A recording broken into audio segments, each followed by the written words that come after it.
Fala galera, Rato Matheus na área, como é que estão vocês?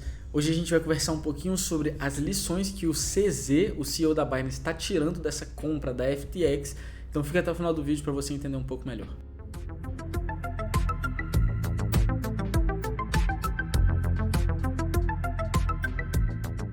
Como você pode ver aqui na minha tela, Rato, o CEO da Binance compartilha duas grandes lições da crise de liquidez da FTX. CZ foi ao Twitter em 8 de novembro para compartilhar duas grandes lições que as empresas de criptomoedas devem aprender diante da queda da exchange de criptomoedas FTX. O CEO da Binance, CZ Zhao, compartilhou as duas grandes lições a serem aprendidas com a saga FTX em sua opinião, dizendo que as empresas de criptomoedas não devem usar seus próprios tokens como garantia de empréstimos e também que devem manter grandes reservas. Em uma postagem publicada no Twitter em 8 de novembro, Zhao apresentou suas conclusões diante da significativa crise de liquidez da FTX, que acabou resultando em uma carta de intenção não vinculativa da Binance para adquirir a exchange em apuros. E aqui ele cita as duas lições, tá? Ele, como CEO da maior corretora do mundo, ele tem que ter essa postura de proatividade e responsabilidade de aprender com o que está acontecendo, porque isso obviamente foi um problema, tá? Então vamos ver as duas lições aqui. É isso daqui: nunca use um token que você criou como colateral, que é esse primeiro aqui. O que significa? Basicamente que quando você pega um empréstimo, você tem dinheiro em circulação na praça, você tem que ter alguma coisa garantindo aquele seu crédito. E aqui no caso eles estavam usando a própria moeda que eles mesmos criam como colateral, como garantia do empréstimo, desse dinheiro que estava em circulação, né? E isso coloca em xeque a credibilidade da moeda. Por exemplo, se ela for a zero, como é que ela vai honrar seus pagamentos? Foi na verdade exatamente isso que aconteceu. A FTT saiu ali de 22, 25 dólares para cerca de 2. Então o que eles antes tinham dito que era patrimônio, agora já não é mais. Entende? Por isso que é tão arriscado assim. O segundo é: não tome empréstimo se você administra um negócio de criptomoedas. Não use o capital de forma eficiente. Tenha uma grande reserva. E isso daqui ele está falando em alusão às pessoas que estavam ali nos dias de ontem e antes de ontem tentando sacar Bitcoin da corretora e não conseguiam, porque ali não havia uma grande reserva. Eles não tinham tanto Bitcoin, tanto Ethereum assim para segurar esse fluxo de caixa tão demandado naquele dia. Então, se eles não têm grandes reservas, eles não conseguem arcar com suas responsabilidades de pagar seus clientes, tá bom? Continuando aqui, a Binance nunca usou BNB como colateral e nunca assumimos dívidas. Ou seja, eles estão tentando jogar assim: não, nós somos uma corretora muito melhor e nós temos responsabilidade. E assim, realmente eles estão chutando morto.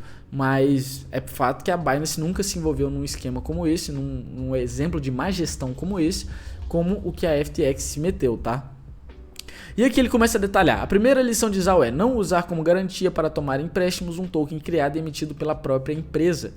Em seguida afirma que o token da Binance, BNB, nunca foi usado como colateral. E aqui a gente realmente pode imaginar isso, porque mesmo sendo um token de bastante valor para Binance, os caras não colocaram isso porque eles colocam o risco subjetivo do lastro, tá? Quanto de fato vale aquela BNB se o negócio quebrar, se não houver mais demanda? Então isso não pode ser utilizado como prova de crédito ou de que você tem patrimônio no mercado, tá bom?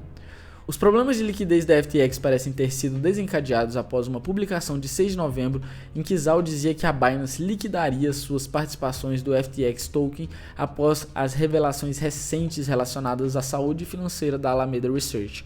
A empresa da irmã da exchange Sam Bankman-Fried mantinha a maior parte de seu balanço patrimonial em FTT, ou seja, essa Alameda Research, que é um fundo de investimento da FTX, tinha boa parte ali de seu patrimônio em FTT, o que deixa muito subjetivo o lastro e esse patrimônio, se eles vão conseguir arcar de fato com suas dívidas. Por causa disso, eles foram entrando no rumor de insolvência. Insolvência, Ratos, é basicamente quando a sua dívida é maior do que o seu patrimônio. E aqui a gente pode continuar. Embora a Binance atualmente não divulgue provas de quais reservas usa como garantia, Zhao mencionou em uma publicação de 8 de novembro que, em um esforço para ser totalmente transparente, a Binance em breve fornecerá provas de reservas públicas aos seus usuários. Acrescentando: os bancos funcionam como reservas fracionárias, as exchanges de criptomoedas não deveriam fazê-lo. E aqui ele está basicamente tentando dar um pouco mais de segurança para o cliente dele. Aqui ele está querendo vender o peixe dele, de assim: não, a minha corretora é segura, você pode ficar tranquilo que a gente vai te provar que a gente de fato tem o que diz. E assim, eu imagino que a Binance realmente tem uma gestão responsável, porque senão eles não conseguiriam ficar tanto tempo de pé em meio a tantas crises, tá? Muita gente saca muito Bitcoin de uma vez só de uma exchange, e esse é um teste de estresse muito importante, porque ela garante que tem ou não as reservas, tá? No momento de estresse como esse, se ela trava os saques, é sinal de que vai dar ruim, de que ela não tem o que ela falou que havia em seus caixas. Coisa que a Binance nunca fez. E não tô aqui puxando a sardinha, mas o fato é, os caras são grandes o suficiente para não cometerem o mesmo erro, porque eles já viram a ruína da Terra Luna e eles já viram a ruína da FTX, tá? Então é muito fácil não cometer o mesmo erro aqui, tá bom? Continuando aqui, a segunda lição de Zhao pós-queda da FTX é que as empresas de criptomoedas não devem tomar empréstimos e, em vez disso, devem optar por manter grandes reservas financeiras, o que pode ser uma referência às reclamações de lentidão nos saques relatados por usuários da FTX em 7 de novembro, provocando rumores de que a exchange não teria recursos suficientes para cobrir os fundos dos usuários.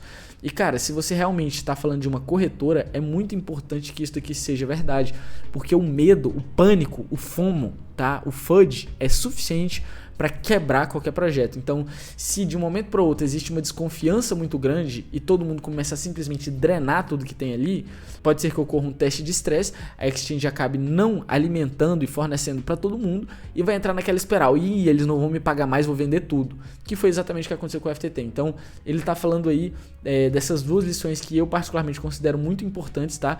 Nunca use um token que você criou como colateral por causa do lastro subjetivo e não tome empréstimo se você administra um negócio de criptomoedas, tenha uma grande reserva, porque só assim você consegue arcar com o custo dos seus clientes, com o patrimônio dos seus clientes, tá? Que bom saber que o CZ sabe disso, porque é sinal de que ele vai tomar essas lições aprendidas para a empresa dele, e se Deus quiser, isso nunca vai acontecer com a Binance, tá? No mais, espero que tenha ficado claro que a posição dele em relação a isso. É muito interessante ver que um gestor como ele aprendeu alguma coisa.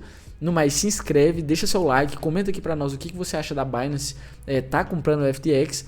E cara, a gente já falou 500 vezes e repete todas, corretora não é carteira. No nosso treinamento Descomplicando as Criptomoedas a gente conversa muito sobre isso, a gente fala sobre a custódia, sobre a segurança das chaves privadas, sobre a importância de ter isso nas suas mãos. É muito importante que você tenha em suas mãos suas próprias criptomoedas, tá? O poder tá com quem tá na custódia, então não deixe isso para as corretoras. No mais, tamo junto, valeu, até a próxima.